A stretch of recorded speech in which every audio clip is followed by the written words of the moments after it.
Welcome to the Ricefield Archive. This time, we return to Vietnamese realist literature with Nam Cao's short story, A Face No One Could Warm To. It is a story of silent shame about insecurity, about the fear that something in us is wrong, that others can sense it, and that no matter how hard we try, we may never be truly accepted. Perhaps that is why the story still feels close. In one way or another, many of us have known that feeling. Now, let us step into this old, uneasy memory. This morning, while we were sitting together and writing, some wandering thought must have suddenly prompted Sen to say to me, "Listen, Tree, there's something about your face. Truly, it's the kind of face no one could warm to." I raised my head. He was looking at me with a faint smile. I forced a smile in return, and all at once, I felt sad. I remembered the first time I met Ja. Sen introduced us. We shook hands. The conversation quickly became intimate because Ja and I came from the same district. More than that, I had already seen his drawings from the time before I had even left school. I liked him at once. He had a charming way of talking. Like all those who have suffered too much, he had the talent of making anyone who listened to his stories laugh. Laugh until they could not help themselves. But after the laughter came a weary bitterness in the heart. I do not know whether others who heard Ja's stories felt that way. As for me, I felt sad. I kept thinking of the three sadnesses of his life. The first sadness. How could I possibly speak of it here? And even if I did, I fear people would only laugh at Ja or laugh at me for pretending to be sentimental. The second sadness is easier to speak of because people can understand it better. The sadness of poverty. The third sadness is so familiar it has become tiresome to the ear. A sadness people have heard of far too often. The sadness of a sweetheart marrying someone else. I laughed then, and perhaps I would still laugh now if Ja were only a schoolboy just growing up. But he was already past 30. No wife, no children. It may be that this sorrow had been smoldering in his heart since before he was 20. A long, lingering sorrow. And I felt such pity. Pity for him, pity for myself, pity for both our lives. I liked him even more.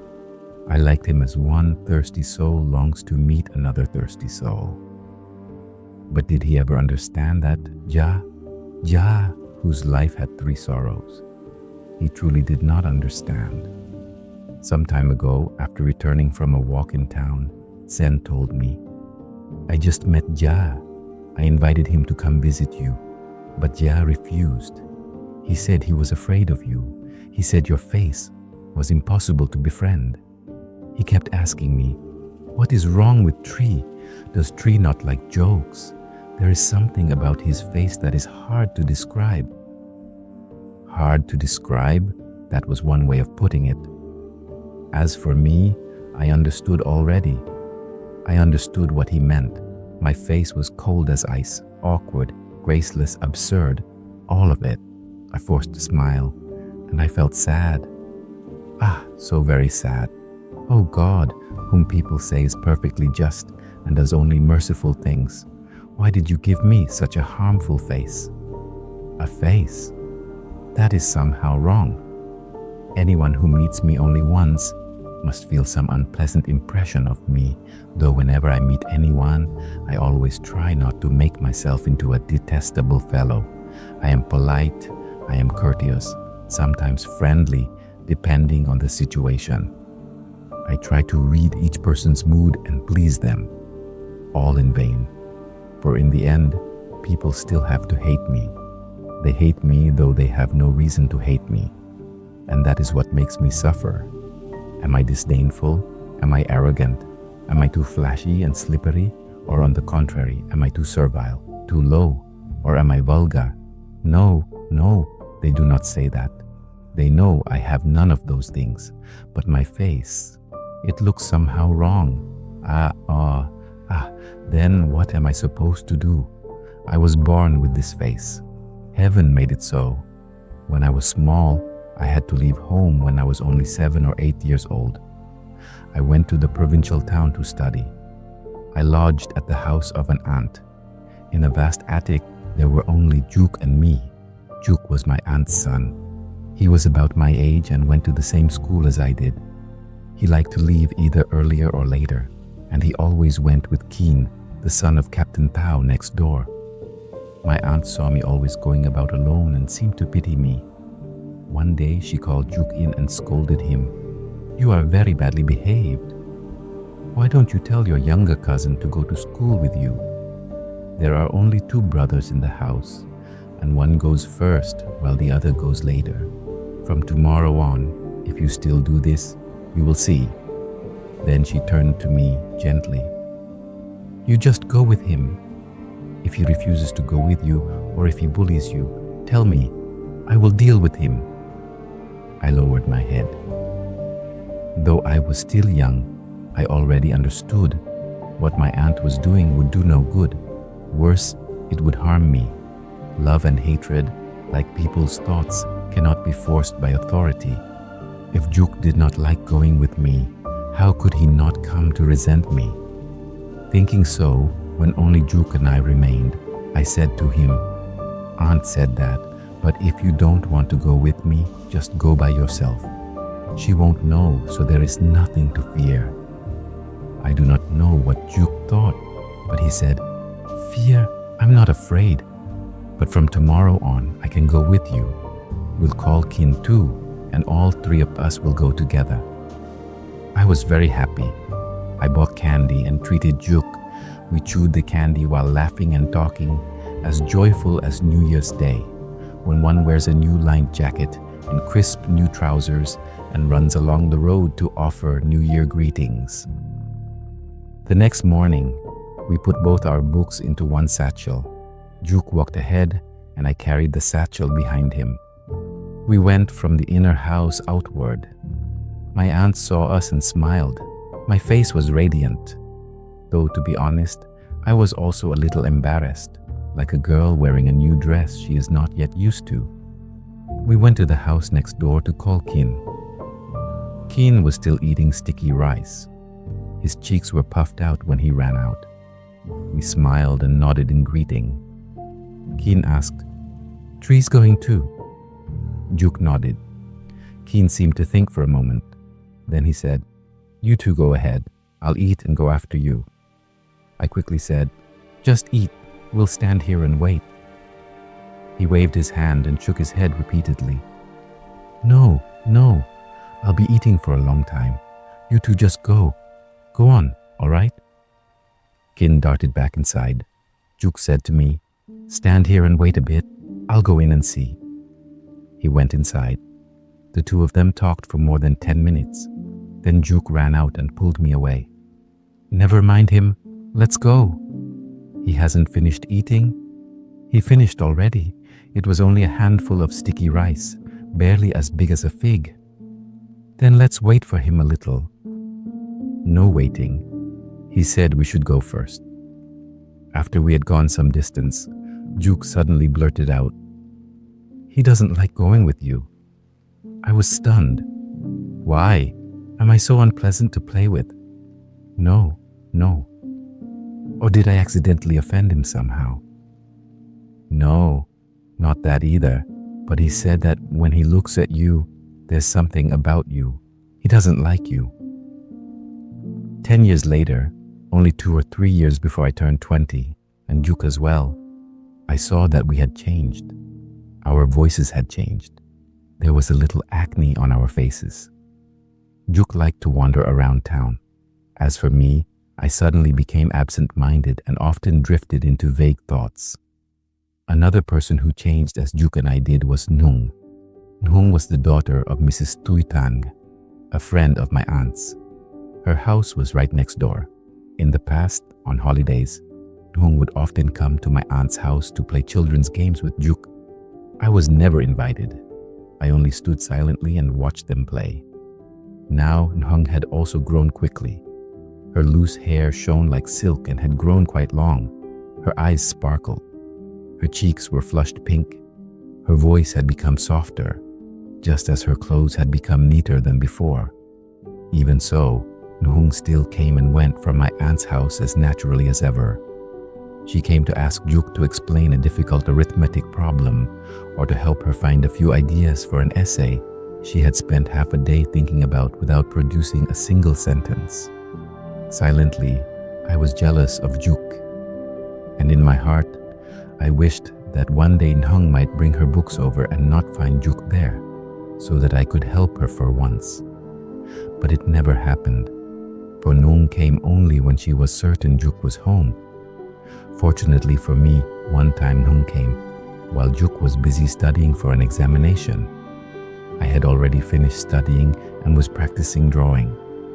Juk said to Nhung, "I'm too busy. Uncle Tree is free. Give him your book and let him explain it to you." I felt my heart beat fast and hard. That was happiness. I tried to smile brightly, stopped drawing, raised my head, and waited. Nhung hesitated for a little while. Then she cried out, "Ah, never mind. I've just thought of it. I'll go home and do it now." I almost burst into tears. I was in great pain, but it was not as painful as the next day when Juk, laughing softly, boasted to me, "That girl Nhung got punished today. She hadn't done the problem from yesterday." At that moment, she said she had thought of it, but in truth, she hadn't thought of anything at all. She resented me terribly, you know. My face darkened. I was still searching for something to say to change the subject and ease my embarrassment when Juk said, "Serves her right. Who told her not to ask Tree?" Then he looked at me and went on, "Listen, Tree. I don't understand why, but Nhung is very afraid of you. She said she did not dare ask you. She said you look somehow strange." Yes, I know already." The next year, I passed the diploma. For a poor family like mine, being educated to that level was already very fortunate. It had probably cost more than half our household's property. I left school. I thought of Nhung, and my heart slowly bled. I thought of other young women, beautiful or plain, whom I had met. I thought of the indifference of so many people. My heart was sad, like a bird lost at that deepening hour of evening, when heaven and earth become vast and endless. But for young people from poor families, sadness usually has to give way early to worry. They are all ordinary worries, the kind that irritate us by their very pettiness. Worry over having no rice to eat, no money to buy medicine for a sick mother, or a bowl of soup to offer in worship to one's father. No clothes for a younger brother when the cold season is coming. No way to find a husband for a younger sister who is not pretty and has no dowry. Worries even smaller and more trifling than those, yet they still have to be worried over. One day, carrying a small, shabby suitcase, I boarded a train alone and went south. It was the first time I had ever ridden a train. My heart fluttered with so many hopes. I hoped to earn enough to eat and to make a great deal of money. I hoped to see more widely and know farther places. I hoped I might buy books to continue studying, read newspapers to my heart's content, and rub my crude mind against the minds of others in the world. There was also the hope that I might meet a woman who was not indifferent to me. People said that in the South, being a land much influenced by the West, emotions were more ardent. Outward gestures were less restrained and timid. Men and women associated more freely. Souls did not lack warmth, just as the sky there had many brilliant colors. If so, then love affairs must be easier. Why should I worry that I would not find a companion? I ended up in a tailor's shop. My work was very miscellaneous. I kept the books and wrote letters. I carried a briefcase to the houses of Frenchmen, to military camps, to warships, to receive orders and introduce goods. I also worked the sewing machine or made buttonholes. In the evenings, I taught several workers to earn a few dozen back more each month. At that time, I was no longer as destitute as before. But love. So many failures had made me now afraid of young women on the street.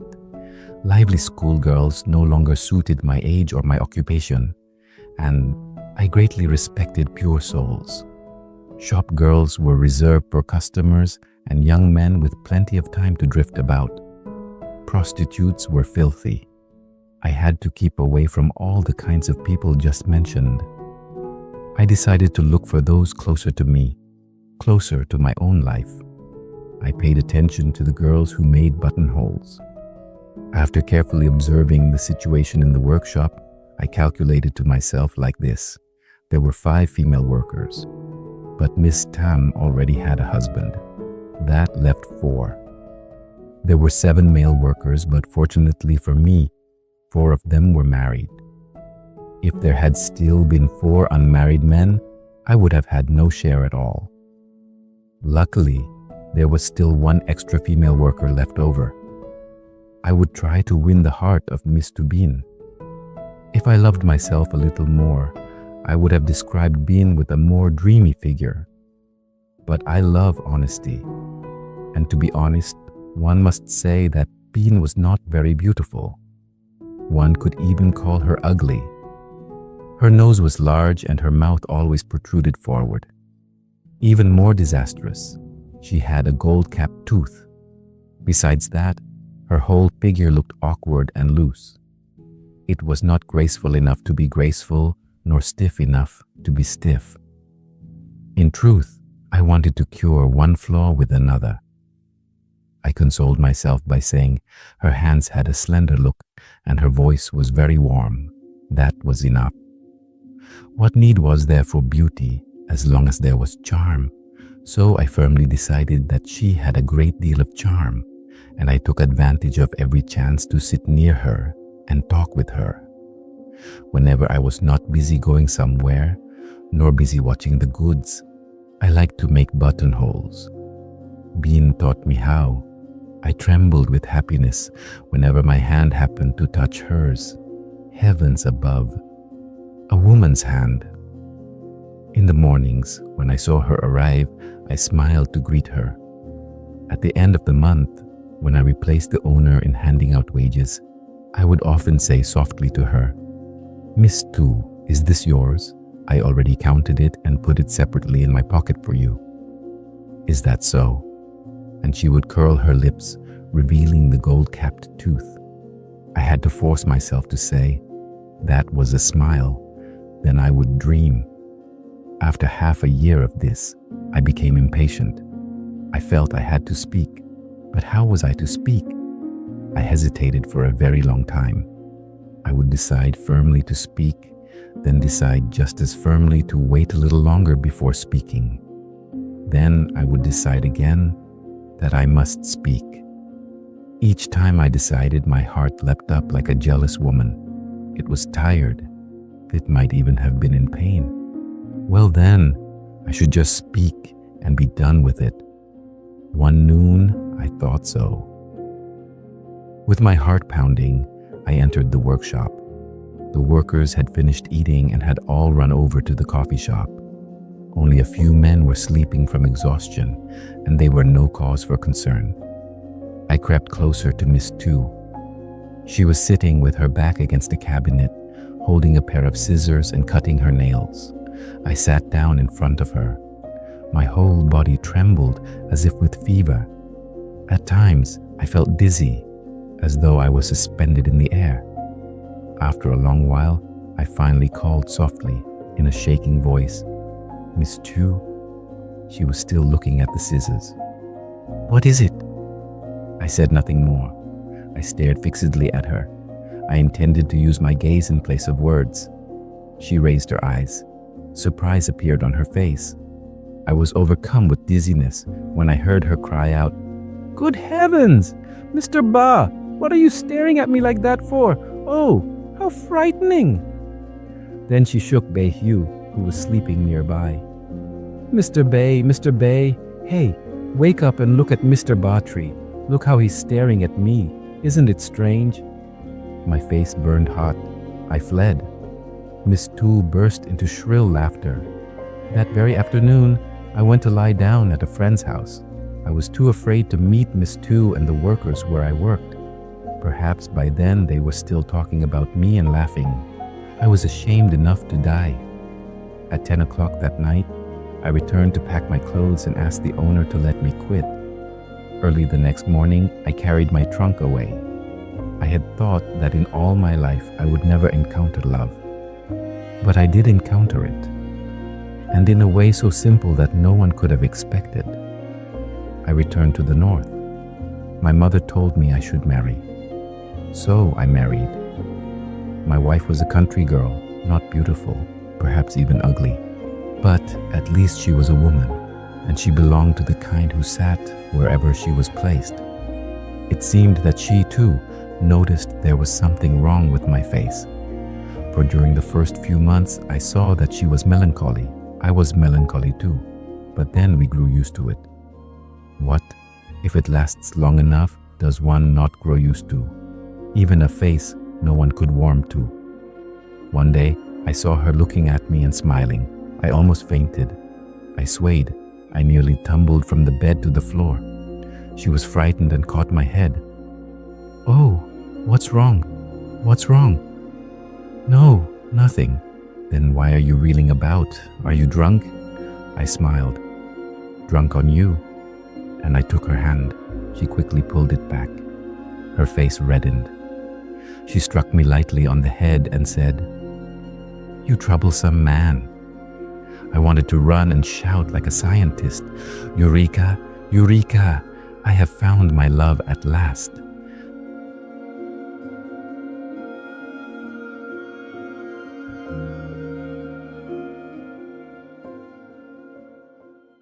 And that was Nam Cao's A Face No One Could Warm To. If the story stayed with you, feel free to leave a thought below. And if you enjoy Vietnamese literature, folk tales, myths, and forgotten stories, the Ricefield Archive will continue gathering them here. Thank you for listening.